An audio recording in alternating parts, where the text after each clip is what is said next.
for all of us. Go and buy some of yourselves. Parang sinasabi ng mga matatalinong babaeng dalaga, pag binigyan namin kayo ng langis, hindi naman makakasapat sa ating lahat. Eh di pare-pareho tayong mawawala, malulugi, mamamatay lahat. Verse 10, while the foolish ones were on their way to get some oil, kasi sinabi sa kanila, sige, lumbas na lang kayo, bumili kayo ng langis sa labas. While the foolish ones were on their way to get some oil, the groom arrived. Ito ngayon nangyari, biglang dumating yung groom. The 5 who were ready went into the wedding and the doors were closed. 11. Later, the others returned and shouted, Sir, sir, open the door for us. Verse 12. But the groom replied, I don't even know you. Yung parable na ito, napakaraming mga pakahulugan, maraming mga nagpapaliwanag tungkol dito, pero pasimplihan natin ng konti. Itong parable ni Jesus Christ, si Jesus Christ po ang nagsabi dito. You know, Jesus Christ, on that chapter, pagka tinignan natin sa Matthew chapter 20, 21, up to the 28 verses, ito yung mga panahon na puro parable na ang sinasabi niya. It was the time before Jesus was betrayed. Malapit na siyang ipagkanulo dito eh. Kaya ang dami niya mga parable. And the first hearer ng kanyang mga kausap dito, syempre yung kanyang mga disciples. And the second is, kasama doon yung mga Pariseo at yung mga Saduseo. The story, wala pong makikita na sa parable, walang masyadong naidagdag si Jesus. But we can get some points in the story talaga, makikita ninyo. Una, tingnan natin, wise young women. Ano yung katangian ng wise young women? Doon sa parable. Una makikita natin, yung mga matatalinong babaeng dalaga, they are ready to receive the groom. Yun yung maganda, yun yung mahalaga. Kaya sila nagpunta roon at meron talaga silang mga extra oil, ready sila na i-meet yung groom nila. The second one, they are ready to go beyond their usual capacity. Di ba tayo pag may mga outing tayo, may mga sinabi sa atin, may outing tayo, di ba? Usually naman ginagawa natin, nagpe-prepare tayo ng mga bagay beyond our capacity. You are preparing something, baka magdala tayo ng extrang ganito, baka pagdating doon malamig, magdala tayo ng extrang kumot o unan. Maraming mga bagay na pwede nating i-ready. Dito nakita natin yung matatalinong dalaga, they are ready to go beyond their usual capacity. They bring the extra oil. Pangatlo, the wise young women well protected of their lamps. In-anticipate kagad nila na anything happen, hindi yung parang tayo, di ba minsan, yung expectation natin parang, ganitong oras, kailangan nandoon ka na sa usapan natin kasi magsisimula ang programa ganitong oras. Yung mga matatalinong babae, pinrotektahan nila yung kanilang mga lamps just in case. Tama? Kaya ba, nagpe-prepare tayo, just in case, pastor, pagka meron akong extra. Ganon sila. They protected their lamps. Kaya nagdala silang extra oil. At pang-apat, they protected of their duties. Pare-pare naman silang inantok pare-pare silang nakatulog Tingnan yung kaibahan. Nung magising sila, may sumigaw, here comes the groom. Pare-pare silang bumangon, di ba? Ang kaibahan, yung mga foolish women, wala silang extra oil. Pag tinignan natin yung story, di ba? Ang damot naman ng 5. Pag tinignan natin, pastor, ang damot naman ng 5. Hindi po pagmamaramot yun. Yung hinihingi ng 5 foolish young women ng oil. Ang ending lang, ang sabi lang, kapag binigyan namin kayo ng extra oil namin, sapat lang sa amin ito, hindi nasasapat para sa ating lahat. Ano mangyari? Pare-pareho tayong mawawalan. Hindi sasapat sa ating lahat. Kaya sabi nila, lumabas kayo, bumili kayo ng extra oil ninyo. Ayaw nilang magbigay, hindi dahil sa madamot sila doon sa 5 foolish women. Kailangan lang nilang ingatan yung pakay nila nung gabing iyon. Parang pare-pareho tayo. Ano bang pakay natin dito? Bakit tayo pumupunta rito? Di ba? There is an extra mile para sa bawat isa sa atin. That's why we are here. The point here, makikita natin dito, si groom naman, nung dumating, although late siya, nakita natin, intentionally, ang kanyang pakay, immediately he went inside doon sa templo.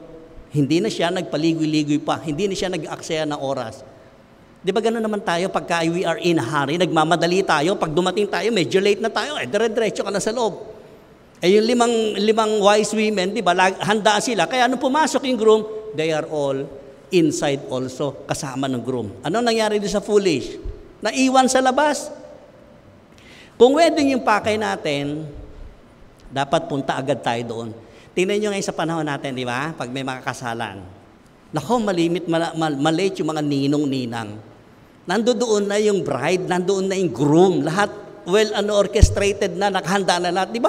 Pastor, sandali lang po, wala pa yung major ninong-ninang namin. Kaya tayo, pagka nakuha tayo mga ninong-ninang sa wedding, be on time or as early as much possible, nandoon na tayo. Pilipino talaga, kaugalian yan. Ilang wedding na ako naging ninong din, nakikita ko yan yung mga diferensya. Ba't di pa magsimula? Sabi, 4:00. Pero mo mag-alas 5 na, hindi pa nagsisimula. Ang pala may hinihintay pa mga ninong-ninang abay. Parang dito, nakita natin yung wise women. Hindi sila nag-aksaya ng oras. When the time is come that the groom came, going inside, pumasok agad sila. Another interesting point in this story, according to Jesus, this is what the kingdom of heaven is like. Kasi ang turo nito si Kristo Jesus eh. Sabi niya, this is what the heaven or kingdom of heaven is like. Ganito katulad ang kingdom of heaven. Walang masyadong explanation si Jesus or elaboration. But Jesus ended the parable with an important instruction to His disciples. Ito kasi yung root. Meron siyang pinakamahalagang instruction doon sa kanyang mga disipulo. Matthew 25 verse 13. Dudugtong natin.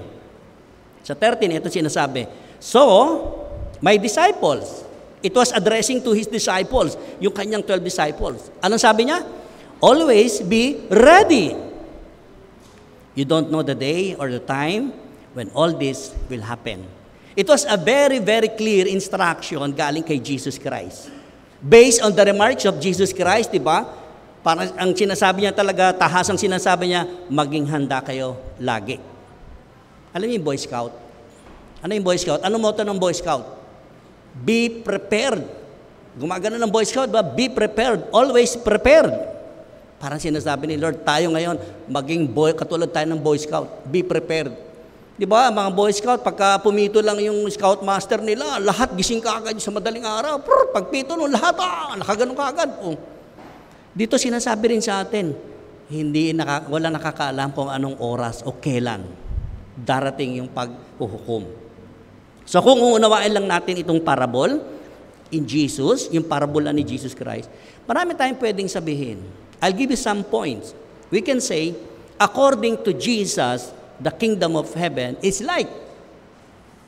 Number 1, it is not just a final destination for the dead. Ang dami kasi mga natatakot pagdating sa kamatayan, no? Ako siguro ito na end of the world. Ang dami mga ganyan. Kung natatakot ka kapatid, ito ang malinaw na sinasabi ni Jesus Christ. The kingdom of heaven is not just a final destination for the dead. It is just the starting ng buhay ng tayo mga mananampalataya kay Kristo Jesus. Ba't ka matatakot? Yung nga kingdom of heaven yun eh. At isang maganda pa rito, pag sinabing kingdom of heaven, hindi lang nandun sa langit. Kingdom of heaven, like Jesus Christ prayed, sinasabi niya, maghari nawa sa langit, gaya na dito sa lupa. So dito pa lang sa lupa, we have the kingdom of heaven na. Number 2, according to Jesus, the kingdom of heaven is not just a place for reward after this life. Maraming mga mananampalataya, kahit masipag ka, di ba? Kung ang motibo mo naman, kung ang intensyon, kaya ka nagsisipag sa gawain ng Panginoon kasi may reward ako doon. Hindi lamang po dapat yun. It's not just a place for reward after this life. Hindi lang dapat ganon. Yes, given the fact, kapag ka ikaw ay naglilingkod sa Diyos, sa Lord, anything na naiambag mo kahit maliit lang, meron po tayong reward. Expected na yan. Pero it doesn't mean naglilingkod ka, kaya ka naglilingkod sa Lord dahil may reward kang makakamit doon sa Kanya pagharap mo. Hindi lamang po dapat yun. Bear in our mind, hindi lang po tayo nakatuon doon sa reward. Kundi nakatingin tayo sa pinaglilingkuran natin. You are looking personally kay Jesus Christ. Bakit ka naglilingkod sa Kanya? That who Jesus sa buhay mo kapatid. Yun yung magandang pamantayan natin. Yan ang kingdom of heaven. The third one, according to Jesus, the kingdom of heaven is not just a religious exercise. Ayan ako, napakarami. Naku, relihiyoso ang tao na yan. Madasalin, palasimba, marami mga ganyan. Kakasimba mo laki, nakakita mo ba ang langit? Naranasan mo ba ang langit? Dahil relihiyoso ka. Di ba? Hindi naman. Hindi naman doon nababase ang lahat. Hindi ang dami mong perfect attendance sa church, sa gawain, relihiyoso ka na. It is not just a religious exercise, mga kapatid. Hindi yun ang tinutukoy ni Jesus. Be ready. Number 4, according to Jesus, the kingdom of heaven is a practical and personal experience to be applied in our daily lives. Ito yung maganda. Ang sabi ni Jesus, pag tinignan natin yung parable talaga, bakit tayo matatakot? Whenever comes the judgment o yung sinatawag na pagdating ng end times na yan, maraming mga turo sa Biblia. Ang sabi lang dito, pwede natin pagkuhanan ng aral, pwede palang practically at saka personally, ma-experience ko kung ano yung mga binigay sa akin ni Kristo Jesus. Interestingly, ano ba yung sinasabi ni Jesus Christ dito sa parable? Ang gusto ni Jesus, you have to change your mind, change, to transform, and to be like His Son, Jesus Christ. Na maging katulad tayo ni Jesus Christ. Nung nabuhay siya rito, ano bang buhay ang isinapamuhay ni Jesus Christ? Di ba ang dami? Nakapagpalaya, nagbigay ng kapayapaan. Dapat ganyan din tayo, nakakapagpalaya din tayo sa kapwa natin. Nagbibigay encouragement tayo. Nagbibigay tayo ng empowerment sa kapwa natin. Kaya sabi rito, tama naman talaga, yung practical and personal experience mo doon sa kingdom of heaven na tinuturo ni Kristo Jesus, pwede mong i-apply yan sa pang-araw-araw na pamumuhay mo, kapatid. Number 5, according to Jesus, the kingdom of heaven is all about receiving something important and being prepared. Pasok tayong lahat dito. Yung pagtanggap talaga, yan ang gusto natin, yung blessings. Ang tanong sa atin, ready ka bang talaga, kapatid, sa pagtanggap? Baka ibuhos naman ng Panginoon sa iyo eh. Kuminsan, may mga bagay na hindi importante sa atin na tanggap natin. Right? Pag niregaluhan ka, kapatid, niregaluhan ka ng kaibigan mo o sino bang mahal mo sa buhay, niregaluhan ka at hindi mo gusto yung regalo. Anong gagawin mo? Di ba? Hindi mo masyadong bibigyan ng panahon para tignan, para suriin. Wala. Hindi importante kasi yun eh. Pero dito sa parable, there is something important na dapat prepare din tayo sa pagtanggap. Lahat ng bagay, kayang ibigay sa atin ng Panginoon. Ang tanong is, are we prepared? Ready ba tayo para tanggapin yung galing sa Panginoon? Pang-anim, according to Jesus, the kingdom of God or heaven is being wise and protective not to miss the opportunity to receive something important. Kalimitan kasi, wala tayo sa lugar. Ang daming mga opportunity na mi-miss natin. Nilalampasan tayo. Why? Because wala ka sa tamang lugar. Nag-bless ang Panginoon sa isang lugar. Halimbawa, nag-bless dito, wala ka dito. Wala ka kasi sa tamang lugar. Yun ang importante. Kung uunawain lang natin itong sinasabi ni Jesus tungkol sa kingdom of heaven, ito yung tungkol sa ating mga pamumuhay, yung buhay natin, yung kahandaan mong tumanggap ng mga importanteng bagay. At kapag ka natanggap mo naman yung importanteng bagay na yun, dapat nasusulit mo yun, na-enjoy mo rin, at lalong hindi dapat nasasayang yun. Kaya nga bumaba si Kristo Jesus the most important things when Jesus Christ died on the cross, nung bumaba siya rito, na nagkatawang tao siya, namatay siya para sa ating lahat, dapat maintindihan natin yun, yung kung ano yung tunay na kingdom of heaven, na pwedeng mag-reflect talaga sa atin. Yun yung pinaka-importanting bagay. So ito nga, kausap niya yung mga disciples niya, di ba? And many times, yung mga disciples, lagi silang nagtatanong, kailan po ba darating ang katapusan? Yung mga ganong tanong nila, kasama na nila si Jesus. Pero hindi pa nila halos maintindihan. There are more importance kasi sa buhay nila. So reflect natin, tingnan natin. God is always giving. Very simple. Pag tinignan natin, God is always giving. Wala pong bagay na hindi niya pwedeng ipagkait sa atin. Lahat ng bagay, ibibigay sa atin ng Panginoon. Bakit? Ang Diyos natin, laging nagbibigay siya. As a matter of fact, di ba? Ang Diyos natin, kahit conscious ka, tulog ka, gising ka, gumagawa ka, May blessing po, may pagpapala ang Panginoon sa bawat isa sa atin. Kung nalulungkot ka, may blessing pa rin ang Lord. Kung masaya ka, may blessing pa rin ibinibigay sa atin ng Diyos. Meron at meron siyang inilalaan sa bawat isa sa atin, araw-araw. Yun lang, magising tayo kaninang umaga. Ano oras kayo nagising kaninang umaga? Ang aga ko nagising kanina, 3 a.m. Grabe, no? Yung ginising ka bigla ng Panginoon sa hindi mo inaasahan, kasarapan ng tulog mo, nagising kang bigla. Ano yung mga ginagawa kaya natin? Siguro, panay ka pa mo kagad doon sa cellphone, di ba? Cellphone kagad, titignan mo pa ang message, no?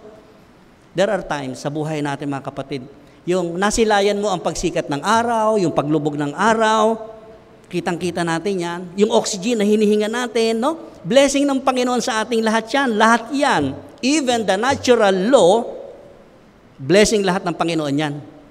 Ang problema lang sa atin minsan, may natural law sa ating paligid, nagkukontra tayo, kumukontra tayo. Kaya nangyayari, di ba? Ayun, nagkaka-apekto sa katawan natin mga panlupa.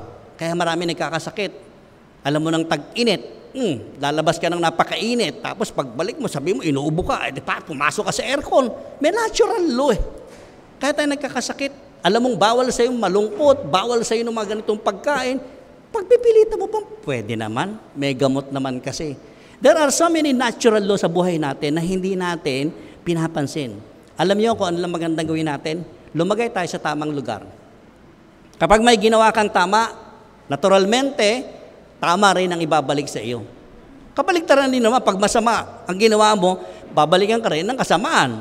And that is the principle. God's blessing is not a matter of whether God gives or not. Yun po yung God's blessing.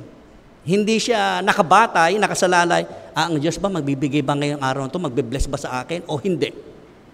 Hindi yun ang tanong. It is a matter of how we receive. Tandaan po natin, how we receive. Baka bigyan ka ng 10 million ngayon na Lord, paglabas mo mamaya, pagkatapos ng bigyan ka ng 10 million, baka mataranta ka, mawindang-windang ka, kapatid. Kasi hindi ka ready. It is a matter of how we receive. Kung ano ibinibigay sa atin ng Panginoon. Napakaraming blessing natin sa buhay natin kasi maliliit na bagay hindi natin napapansin. Ni magpasalamat nga sa isang araw, minsan nalilimutan natin. Alam niyo yung maliliit na blessing ni Lord? Pag pinagsama-sama natin yan, di ba? Lumalaki po yan. It was a big blessing. Big blessing po na nakaupo ka ngayon dito sa bahay, panambahan ng Lord. Palakpakan nga natin ang Panginoon. Blessing yan. Ano yung mga pwedeng pumigil sa atin sa pagtanggap natin ng blessing ni Lord? What hinders God's blessing? Very simple lang naman eh. Yung ready tayo to receive. Lord, ready ako tumanggap ng pagpapala ngayon. O kung sobra man ngayon yung blessing ko, Lord, dalangin ko po, dito mo sa katabi ko ibigay yung pagpapala na yan. Di ba ang gandang prinsipyo yan? Anong gagawin mo ngayon pag punong-puno ka ng blessing? Di ba, syempre, dapat mo namang ingatan, ayusin, pangalagaan, lahat yan. Inaaruga din yan. Kawikaan, chapter 21, verse 5, anong sinasabi ni Haring Solomon? Ang mabuting pagbabalak ay pinapakinabangan. Tama. Ngunit ang dalos-dalos na paggaway, walang kahinatnan. Ano ibig sabihin dito? Alam niyo yung tao na pinag-iisipan muna kung ano yung kanyang gagawin? Okay? Yung hindi ka padalos-dalos, di ba? Napakalaki raw ng pakinabang. Yung hindi ka bara-bara ba, yung tinatawag lang, hindi ka bara-bara pag nag-desisyon ka gano'n. Alam niyo po may mga taong clumsy, alam niyo yung clumsy? Yung kada kilos, may nababangga, may nababasag, may nasisipa, may napapatid. May taong gano'n, di ba? Nananahimik yung baso dun sa lamesa, ang husay-husay ng baso, nung dumaan siya, natabig, basag. Yung clumsy, kada kilos, may mga nababangga, no? Di ba may kasabihan din tayo, pera na, naging bato pa, pastor. Totoo naman talaga kasi, nandiyan na sa iyo ang blessing ni Lord, hindi mo iningatan, hindi mo inayos, hindi mo pinangalagaan, at madalas po, nami-miss out natin yung blessing ni Lord. Lumalagpas sa atin. Yun yung opportunity natin na dapat ready tayo always to receive a blessings from the Lord. Gusto kang pasahin ng Lord Kinokontra mo naman, gusto mo maging malungkot. Ganun lang yun. Si Lord, lahat kaya niya ibigay. Kawikaan 2:27. Another Solomonic. Hindi makakamit ng tamad ang kanyang hinahangad. Ngunit ang masikap ay laging may magandang hinaharap. Di ba hindi rin naman magandang yung sinasabi, porke masipag ka, ang sabi dito masikap ang ginamit. Masikap, it's not just only masipag ka. Kalakip no, masipag ka, kaya ka masikap. Ang daming tao, hindi naman masikap eh. O, pag masikap ka, masipag ka na, masinop ka pa sa lahat ng bagay, tinan yung mga taong burara. Yung mga taong burara, para pag nagpalit ng damit sa bahay, parang ahas, di ba? Pagdating ng bahay, sipa yung sapatos, tanggal yung medyas, hagis yung damit, parang ahas. Tapos pagdating mo, ikaw yung magulang, di ba? Yung anak mo, sinusundan mo yung pagliligpit mo. Kitang-kita natin yan sa atin, sa pamilya natin, ang daming ganyan. Tingnan nyo rito sa parable ni Jesus Christ.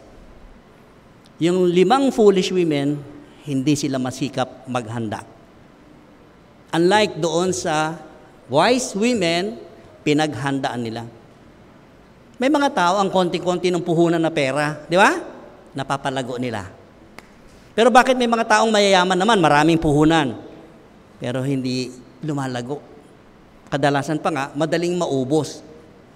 Siyempre, marami silang pera. Kahit anong dami mo ng pera, kung busila ka sa paggastos, walang pakundangan, mauubos din niyang kapatid.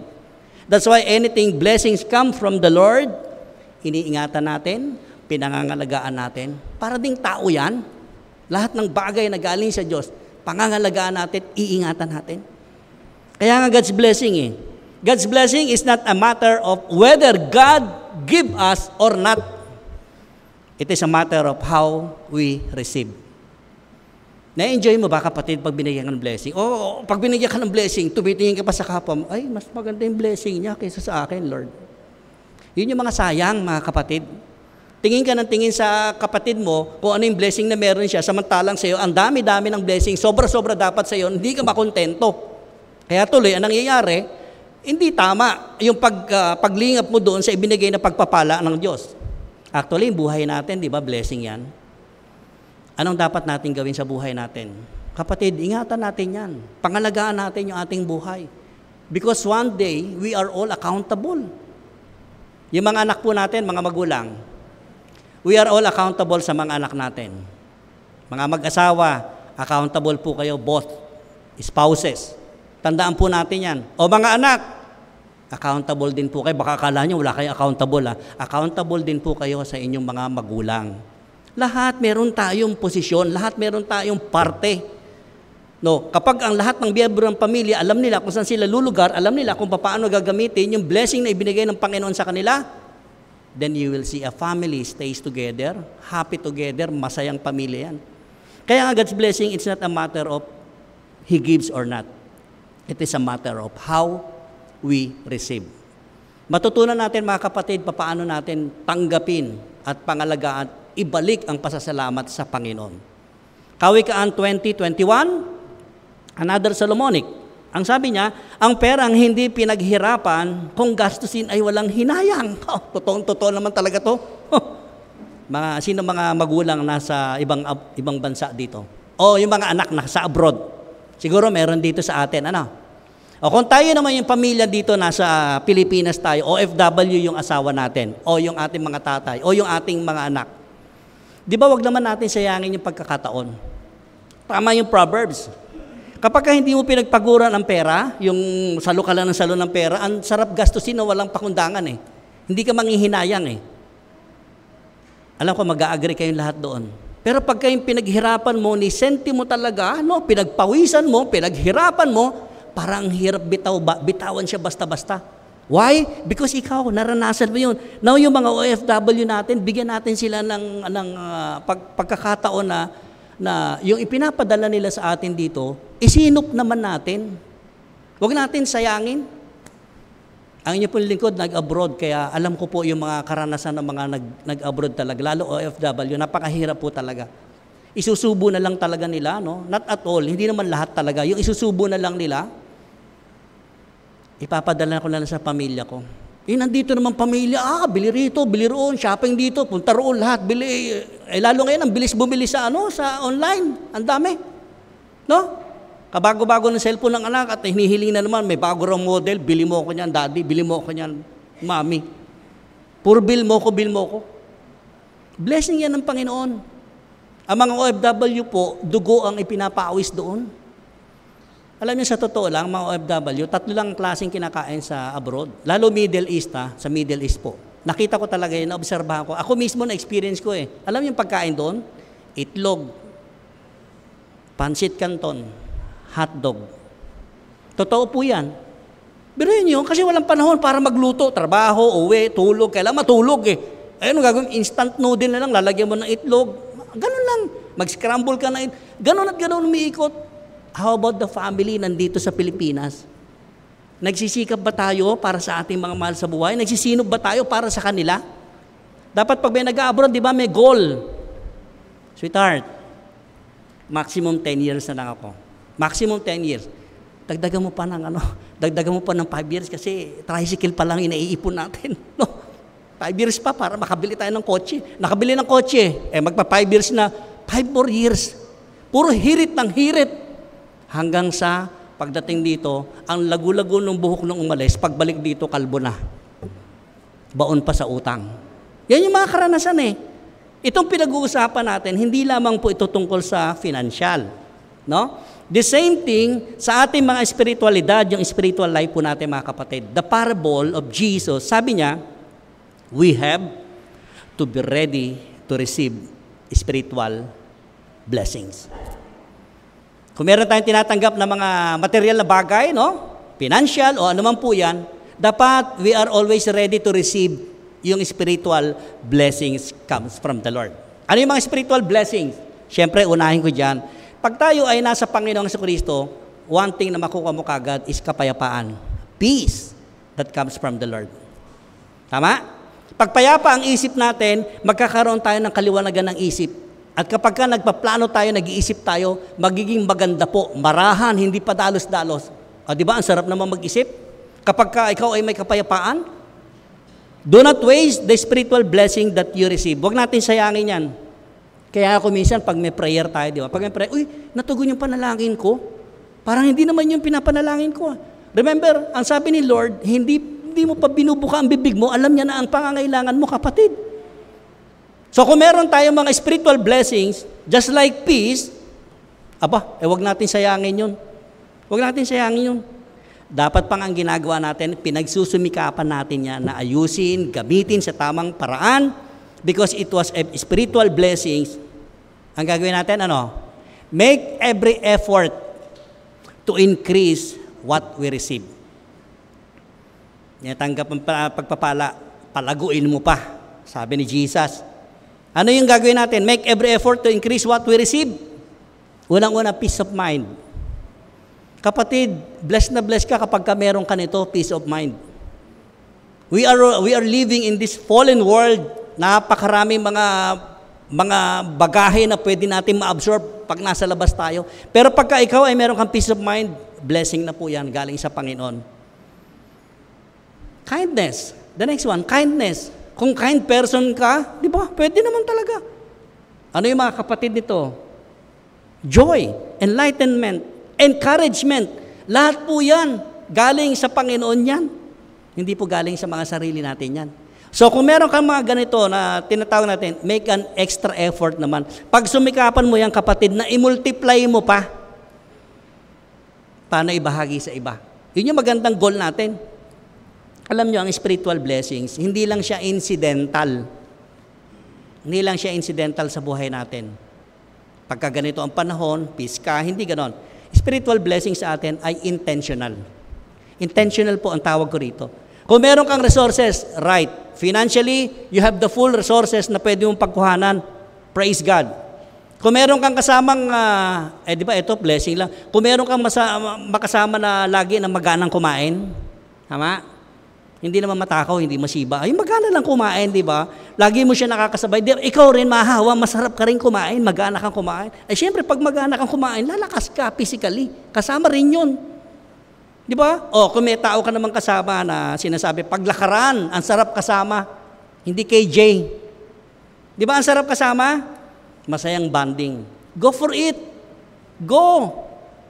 Pero pag yung mga mananampalataya, sabi nila, kasi mananampalataya na yan, KJ ng kasama, maraming ganyan, mananampalataya. Inimbita sa birthday party, tapos may videoke. Ang galing-galing naman kumanta, pinapakanta, nung papakantayin, ako hindi ako marunong kumanta.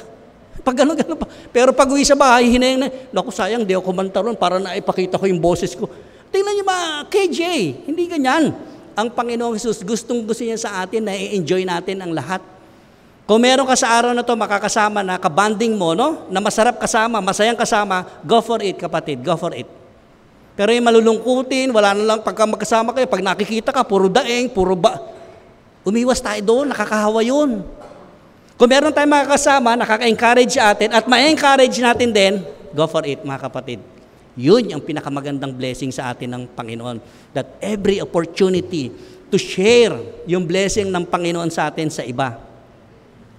Sabi ng parable, di ba? Once the door is open, do not waste your opportunity. Kasi may panahon po magsasara.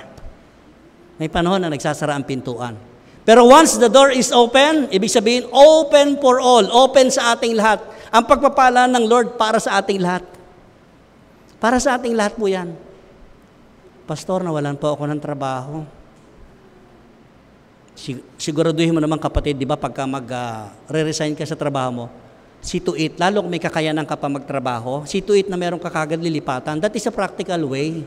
Marami mga Kristiyan, ay bahala na si Lord, magre-resign ako rito. O di bahala si Lord, ay nawalan ka ng trabaho. Ganun ba yung practical application sa buhay natin?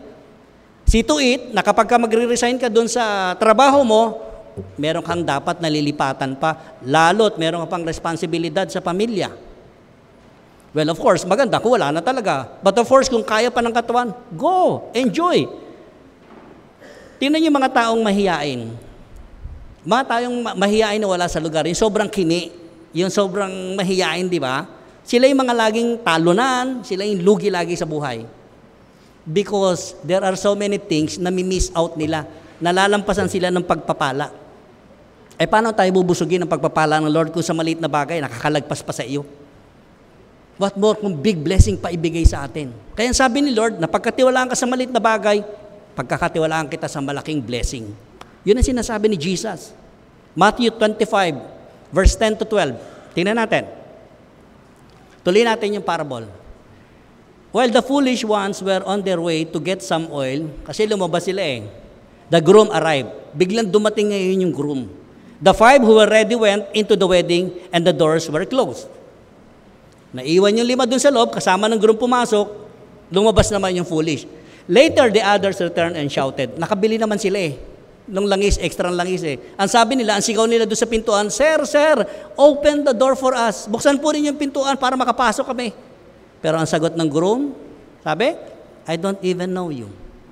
Kaya pala yung mga Sermon on the Mount ni Jesus Christ, di ba? Tawag ka ng tawag, Lord, Lord, nagpagaling kami na may mga sakit. Nagpalayas kami ng masasamang espiritu sa tao. No? Ang sabi ni Lord, lumayo kayo sa akin, hindi ko kayo nakikilala. Kasi minsan, ang daming nami-miss out natin, akala natin, yun yung tamang paraan ng Diyos para sa buhay natin. Ang alam niyo kung ano yung mabuting tugon natin sa pagbibigay ng Panginoon sa ating buhay? Yung pagiging handa sa pagtanggap. God's capacity to give. Alam niyo ang Panginoon, napakalaki ng kanyang biyaya, napakayaman ng Panginoon. When you read this, God's capacity to give, reciprocate our capacity to receive. Ano ibig sabihin? Anong point ko dyan? Dapat tinatapatan natin yung tinatanggap natin sa Panginoon. It is not a matter of whether God gives or not. Every day is a blessing po para sa ating lahat. Nagbigay na ang Panginoon sa iyo kanina pa. Bago ka pa sumamba dito, kapatid, binigyan ka na ng blessing ni Lord. Noong nakaraang linggo nga, pinagpala ka na yan, may blessing ka na last week. Noong nakaraang buwan pa, may blessing ka na, kapatid. Ang tanong, paano ba natin tinatanggap yan? Kung minsan, nade-deadma lang natin yung mga blessings ni Lord. Pero alam niyo si Lord, napakayaman ng pagpapala po niya. Mark chapter 9, verse 22 to 23. Ito yung isang senaryo na lumapit kay Jesucristo yung tatay. Yung kanyang anak kasi inaalihan naman sa mga espiritu. Ang lapit dito ng tatay, the spirit often throws him into the fire and into the water. Trying to kill him, have mercy on us and help us. If you can. Tingnan niyo yung tanong. Ano sabi ni Jesus? What do you mean if I can? Sabi ni Jesus, anything is possible if a person believes. Explain natin, if I can. Di ba para, you are questioning Jesus, if you can. There is a question. It's not all about the capacity of Jesus Christ, how He gave, but the capacity of a person, na tayong tao, how we receive yung kayang ibigay sa atin ng Panginoon. Alam niyo yung paniniwala natin, yung faith natin, believing is an action of wisdom. Ang daming mga bagay. Sa Bible, pag tinignan natin, di ba, lagi sinasabi ni Jesus, your faith has healed you. Your faith has saved you. Remember natin lagi, tatandaan natin, sinasabi ni Jesus, yung pananampalataya mo ang nagpagaling sa iyo. Yun po ang malaking bagay na parte natin para sa Panginoon. Yung faith natin, even the blessings of the Lord, kung naniniwala ka, pagpapala sa iyo ng Panginoon yan, pagpapala niya para sa iyo yan. Ang tanong sa atin ngayon, I have a challenge for each and everyone today. Ready ka ba talagang tumanggap ng blessings ni Lord? Are you ready to receive God's blessing? Tanongin mo sa katabi mo, ready ka bang tumanggap ng pagpapala ni Lord today?